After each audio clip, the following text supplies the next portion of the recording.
Joining us now is Raviv. He's a journalist and columnist with Newsday. Welcome to the show. Sure. Hi, Gerald. Hi. So over the weekend, President Trump signed 3 memoranda and 1 executive order to implement certain parts of a new stimulus package. But doesn't Congress control the purse strings?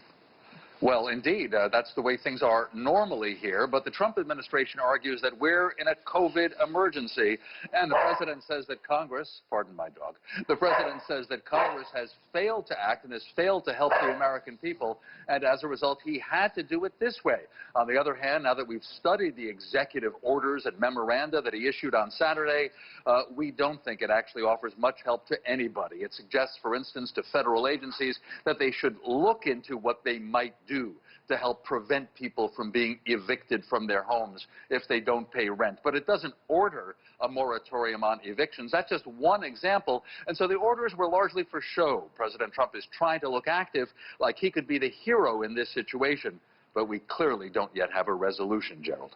So the orders are for show. Do they then affect the ongoing negotiations between Republican and Democrat leaders? Because they still can't agree on a total cost of a stimulus bill. Yeah, what a good question. And I do think that by the president taking some action that makes it look like he could be the hero, the Democrats who control the House of Representatives will probably want to look like they're the heroes. And so they may well want negotiations to restart. President Trump on Twitter said, oh, what do you know, the Democrats in Congress do want to talk. Maybe that's what it was all about. He was putting pressure on them to talk. But as your report said, the Democrats want to spend more than $3 trillion. The administration is offering only about $1 trillion. As for the people who've lost their extra unemployment benefit, which we had for months because of COVID, well, they're still suffering and wondering when the money may come again, Gerald. Dan, you speak of, showing that you're a hero. It is an election year, and politicians on both sides will want to, show that they took action to help ease the economic pains of the pandemic.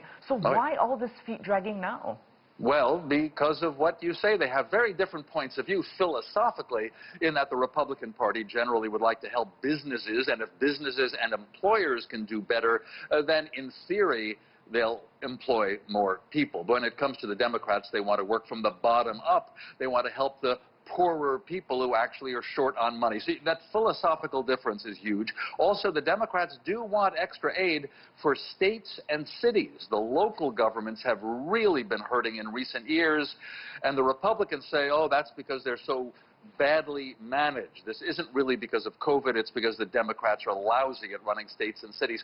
Those are the philosophical differences, and I think that helps explain the foot dragging. But meanwhile, up to 30 million people who are facing this problem, needing the extra unemployment money, they don't know when they'll get it. They don't know when they'll get it. Now, another question, if they come to a deal, how long will that package last?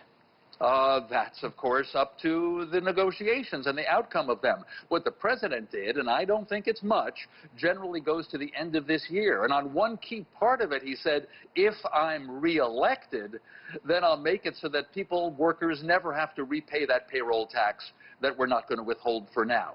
If he's reelected, you see the connection with the election. So I don't know what the outcome will be. The Democrats, of course, hope that Joe Biden will be elected in November, and we'll have an entirely different picture, except the COVID-19 crisis and the money crisis, because there's been a huge slowdown of the U.S. economy. Those will still be with us. Dan Raviv, good to talk with you. Thank you for your insight.